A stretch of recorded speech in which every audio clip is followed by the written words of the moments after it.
Firstly, thanks very much for coming out to Turkey. My pleasure. The question is she the ultimate blue water cruising yacht? I'd just like to explain a little bit of the background. I built my first boat and launched her in 1981, thinking that I'd got absolutely everything on that boat that a blue water cruising yacht needed. I then started a small book which is called If I Ever Do This Again. That wound up as 8 editions. All of those 8 editions have been poured into the detail of the Kraken 50. And I think it is the attention to detail, the understanding of what is needed in a blue water cruising yacht, but it's then the attention to detail. So I guess what we'll do is start right at the bow and explain to you the thinking and the detail. So firstly, if you look at the bow and at the entire bow structure, you can see that it is incredibly Substantial. Some would say overbuilt. But when you're in a difficult anchorage with maybe some heavy seaway running, you need something that is going to stand up to it without you starting to be concerned about you breaking up. The ground tackle is extremely heavy, and it needs to be. And you've got a dual function here. To port, you can see the sprit, which is for the cruising chute or for the code sail, but that removes and becomes a secondary anchor position if you need it, and roll it at the bow there. Coming back, the first thing you notice, Sam, is that we have twin headsails here, or dual headsails, I think is the proper term rather than twin. It's the Solent rig, and it's standard on all Kraken yachts. It's actually an expensive thing to do. For example, on a Kraken 50, just simply setting up for 2 headsails and sets of tracks and sails and rigs and all the rest of it is about 35 to 40 grand, right. Euros I'm talking. But it is such an incredibly versatile rig. You've always got a sail, the right sail for every purpose. My previous yachts to White Dragon were cutter rigs, and it continuously frustrated me that with a cutter rig you had a sail, the staysail, that was tacked inside the shrouds, so you could tighten it and get much closer to wind, but it wasn't big enough to drive the yacht forward. With the full-size jib, it's a blade jib it's referred to, there is really ample sail area to drive the boat forward. And in the function between these 2 sails, you will never reef the Genoa away more than 40%. Once you get to 40%, the jib, which is 100%, then takes over. So you'd fail that away, bring out the jib, and by doing that, one of the things that's a bit of a problem with sloops is that as you go to reef the Genoa, so your point of effort is continuously raising. So you get more heel and much less drive. But with the low swept blade jib of the Solent rig, that's changed, and the boat drives through beautifully and without a tremendous amount of heeling. What we've got here is heavy duty Lumar winch, windlass and winch above it, so that you've got a capstan there if you want it. And then if you look out to the sides, you'll see that the first set of Kraken designed cleats are in position here. Heavy stainless steel cleats that will really hold the whole boat. They start jerking about, you're not got to worry about them. There's no sharp edges, and they sit in the line of the cap rail or the bulwark, whichever you want to call it.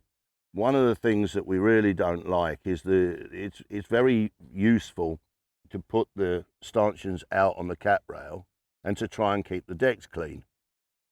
But if you start then to move out, as most companies do, you move out the cleats and put them on the top, you've got a wonderful place to snag every line that goes past it. But that's negated by the sunken cleats of the Kraken design. You weren't tempted by sort of retractable cleats or all that? No. I'm going to just say no, they're a bloody disaster. Number one, to make them work properly, there's a lot of sharp edges.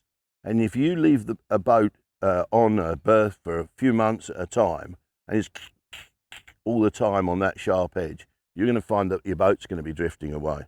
So, yeah, no, that, for us, that doesn't work. Coming a little bit further back, I think we can start to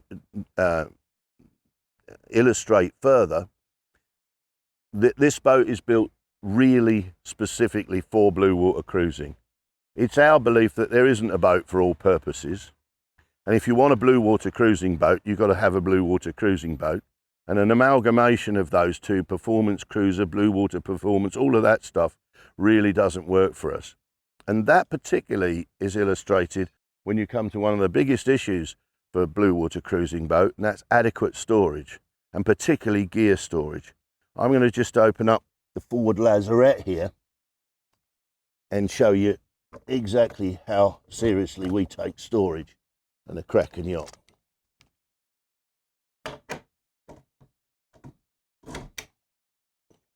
And now as you come and you look down into there, Sam, I think you've got to agree. So in some boats that would be a crew quarter. That could be a crew quarter, yes. Massive storage, and not only is it excellent storage, but it addresses another issue of safety that we take very seriously. Forward of this bulkhead, you've got the entire chain storage system, and that is full access, as you can see from deck here. But this bulkhead is a completely sealed bulkhead. We've strengthened the hull further. It's an extremely heavy layup hull anyway, 18 millimeters at its thinnest point. But we further strengthened that with Kevlar in all the crash areas.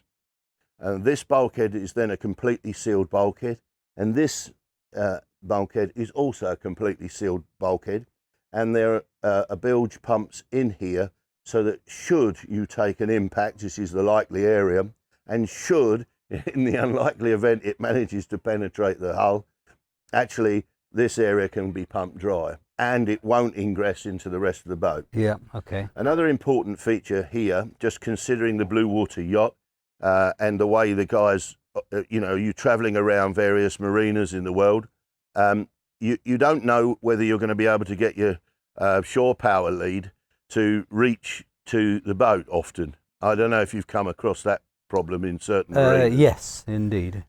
Well, you've got one at the bow and one at the stern. So dependent which way round and where, in fact, the shore power is available, you can plug in up here. And so that's the locker systems. If you look here, you'll also see how seriously we take the locks that are going to secure this. That's just a small point here to mention. This is an extremely vulnerable area on a boat. Often it's going to be days and days, with blue water on the deck. Yeah. And what you can't do is risk having a hatch that you can't really well secure. So instead of like a forward and aft lockdown hatch or one or two small hinges and locks, what you've actually got is these massive heavy duty locks here and full length hinges. So the boat is very well, the lockers are very well secured. We'll leave that and we'll come back to that later. The next feature to tell you is a much wider issue, and that is what we've tried to do is keep the decks very clear. Aesthetically that looks great, but it's not really the main motivation. All Krakens are rigged so that you can fully reef and set the sails and stow the sails from the cockpit. But we all know that there will be times where you've got to get up on deck, and then you need to have as few tripping hazards as possible. So the stanchions are out on the bulwark, as I said earlier. The decks are nice and clear, and then obviously you've got jack lines and jack points as well. But you've got a deck that is easy to work on forward, especially when the boat is wet and heeled. a particular Kraken feature is the bulwark shape here. We find it common in most boats that what you've actually got, if you've got a bulwark at all these days, is you've got a fairly flat bulwark that's easy for your foot to slip off. Yeah. And we've designed the bulwark here, so I don't know if you can see in the shadow there, but this is concave. So your foot fits actually underneath the cap rail. And when you're trying to brace yourself in a heaving sea, that's vital. And the next thing you'll notice is I'm grabbing onto the very high lifelines, the safety rails. They're way above that specified by CE, and the CE is more or less that height there. Okay. And we've put triple safety lines because if somebody falls, we don't want to pass through the rails. And you know, that's an easy thing to do. Once you're going, you're really going. So with a standard CE height stanchion, it's just at the back of your knee, which for us seems crazy. There are difficulties in dealing with other issues of creating a higher stanchion, but we'll cover those as we come back and how we've addressed that. So you can see that the safety line is right up here by the top of your thigh, very much safer than you would normally expect. There's a bit of detail before we move back. There's a bit of detail to explain to you with these stanchion bases. Each stanchion base in the first place on the outside has got a loop, as you can see in stainless, where you can connect a block so that if you want to change your rig, if you want to try and hold down the clew of the boat, of the genoa when you're running, or the code sail when you're running, you've got somewhere to, however it's reefed, you can get a good sail shape. Right, yeah. And that's important because boats sail best and they're happiest when their sails are set up properly. We've all seen boats and the motion's terrible and the sails are flogging, and we take it seriously that you're going to want to address that, get your boat set up right, the motion changes and the boat sails better and quicker. But the bottom of the stanchion base is another point too. It's actually a bit deceptive, but this bottom part here is in fact, or the stanchion itself is in fact three parts. The first part is the stanchion itself, which fits down into the base. The base has a plate underneath it, which is built into the bulwark, and the top plate screws down into that. The bottom plate has three bolts. The middle one, the top one, I should say, has one bolt, extremely substantial. But if you're unlucky enough to come alongside and get it wrong, or somebody else comes alongside you and gets it wrong and happens to damage your stanchions, instead of them doing what we know is going to create a huge amount of damage and ripping them out of the deck, actually what's going to happen is that's going to snap down there and your stanchion base itself will remain in place. Okay.